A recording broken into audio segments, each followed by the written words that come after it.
What's up mga repa? This is Kuya Nikki again, nagbabalik, and today tayo nagluto ng chicken barbecue sa kawali or braised chicken barbecue.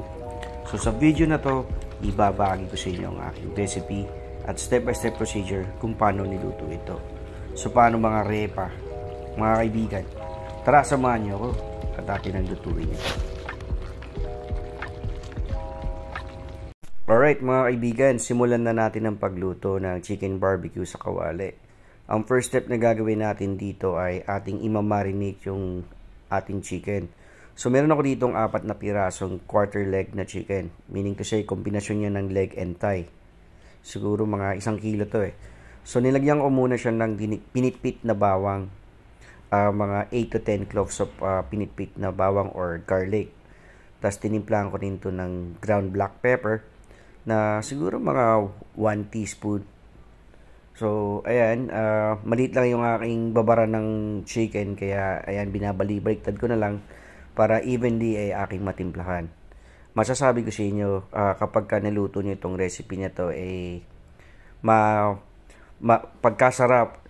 Diba, syempre, diba, sino bang ayaw ng chicken barbecue, pero hassle magpabaga ng uling eh, tsaka mag-aamoy uling ka muna bago ka makakain ng ano. Kaya ito, as alternative way para makakain ng chicken barbecue, kaya tayo gumawa ng chicken barbecue sa kawali. Pagkatapos yan, natin namang sinunod yung calamansi juice extract. Gumamit ako dito ng mga 15 pieces na piniga. Siguro mga 1/3 cup yon in total. Tapos yan, naglagay tayo dito ng soda. Yung Sprite ang ginamit ko dito, mga 237 ml. Tapos nilagyan ko rin siya ng soy sauce. Sa soy sauce siguro gumamit ako ng mga 1/3 cup of soy sauce. Tapos lalagyan ko rin siya ng oyster sauce. Sa oyster sauce, according dito sa aking video, siguro mga 2 tablespoon or 2 kutsarang oyster sauce. Tapos lalagyan ko rin siya ng ketchup. Sa ketchup naman, ayan, mga 1/3 cup to 1/4 cup ng ketchup. So, ayan, ating itong i-marinate. Mas maganda kung ibabad nyo to ng mga minimum of 2 hours. Or, mas maganda rin kung i-overnight nyo yung marination para talagang hanggang sa kaloob-looban ng buto ng manok, talagang nanunuot yung sarap ng ating marination. Okay, mga kaibigan. So, after natin ni-marinate yung chicken for minimum of 2 hours, ang next step na gagawin natin dito ay i-sear natin o i-prito natin ng bahagya yung ating marinated chicken. So, ang technique na ginagawa nito or method na to, ang ginagawa nito ay aside from nagbibigay siya ng magandang kulay, nilalock in niya yung mga flavors sa ating manok. So, ganito yung benefits ng pag-sear muna ng ating marinated na karne or itong ating chicken. So, para malaman natin na okay na yung pagkakasear ng ating chicken, tignan nyo lang physically yung appearance niya. So, pagka nakita nyo parang nag-brown na yan, okay na yan. So, ano nyo lang yan.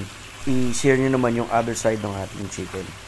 Masasabi ko sa inyo mga kaibigan na itong lutong ito, naging bagong favorite ng anak ko at ng misis ko. Talaga nasarapan sila. Hindi ko ina-expect kasi medyo tamad ako mag-ihaw kasi kaya sabi ko, subukan ko kayang gawing chicken barbecue sa kawali. Ang ganda nung kinalabasan, kaya inulit ko at ito, ginawa ko siyang vlog para i-share sa inyo itong recipe na to. Sigurado magugustuhan to ng mga bata. Ngayon nilagay na natin dito yung ating pinang-marinate. So, ating itong pakukuluan sa loob ng 20 to 25 minutes. Depende sa chicken nyo. So, ako kasi hiniwa ko nagkat ako ng slit ng ating manok, kaya hindi na masyadong kailangan pampalambutin to kasi mas madaling nanunuot yung ating pakuluan dito sa kaloob-looban ng ating manok. So, ayan, nilipat ko naman sa other side yung ating chicken para equally maluto to. So, naglagay tayo doon ng calamansi tsaka ng Sprite. Ito pala, nagdagdag ako dito ng 2 tablespoon na brown sugar. Yung Sprite na ginawa ko kaninang pang-marinate, nag-a-add kasi din ng tamis yun, tsaka nagpapalambot. Talagang ang sarap ng ganitong marination mga kaibigan. So, ayan, almost done na tayo dito. Kaya ito, lalagyan ko naman siya ngayon ng margarine. Star margarine ang ginamit ko dito. Huwag kayong gagamit ng butter kasi iba yung lasa ng butter. Maglalasang hindi nagko-complement yung butter sa ganitong recipe. Mas bagay dito gamitin yung margarine. So ayan, further pakulo lang tayo dito hanggang sa napansin na natin medyo lumalapot na yung ating sauce. Okay na yan. At saka watch out lang din, syempre pag chicken madali lang itong maluto madudurog to kapag sa sobrang palambot ang ginawa ninyo. Kaya dapat mga 20 to 25 minutes lang talaga ang lutuan nito.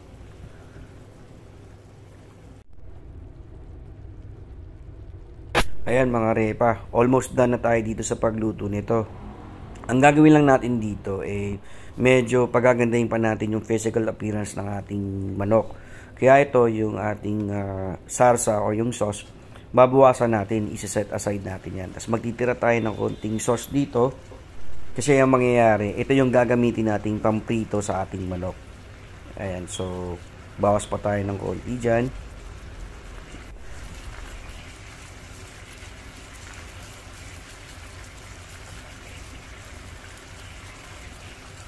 Medyo may halong basting din ang ginagawa natin dito para talagang moist yung ating chicken, hindi siya yung iga. So ayan, mamaya yan yung makikita nyo yung ating konting marinated sauce magko-convert yan or magto-turn into oil. So further prito lang natin ito kasi nagiging mantika na siya mga kaibigan. Ang magagawa nito ay talagang gaganda yung itsura ng ating chicken barbecue. Nabumukha siyang para talaga nating niluto sa ihawan or sa uling. So ayan, ginawa kong tig-dalawa na lang yung aking further prito nito kasi ang hirap i-turn kapag apat, maliit lang yung aking lutuan So by 2 lang yung ginawa ko dito. So ito, patapos na tayo dito mga kaibigan sa ating pagluto. So ginagawa lang natin tong step na to para lang magmukhang lalong chicken barbecue yung itsura ng ating manok. So after nyan, set aside natin. Tapos yung natira nating sauce, it's either as is na yun na gamitin nyo or pwede nyong further pakuluan yun hanggang sa lumapot siya sa desired na thickness ng inyong sauce. So, eto mga kaibigan, so naway meron kayong bagong recipe na maluto for your family na pwede palang mag chicken barbecue na walang uling sa kawali lang. Oo, pwede mga kaibigan. So again, this is Kuya Nicky. I just wanna say thank you everyone sa inyong panonood ng aking video. Sana hindi kayo magsawa sa panonood. At kung hindi pa kayo nagsasubscribe, baka pwede na kayo mag-subscribe and hit the notification bell.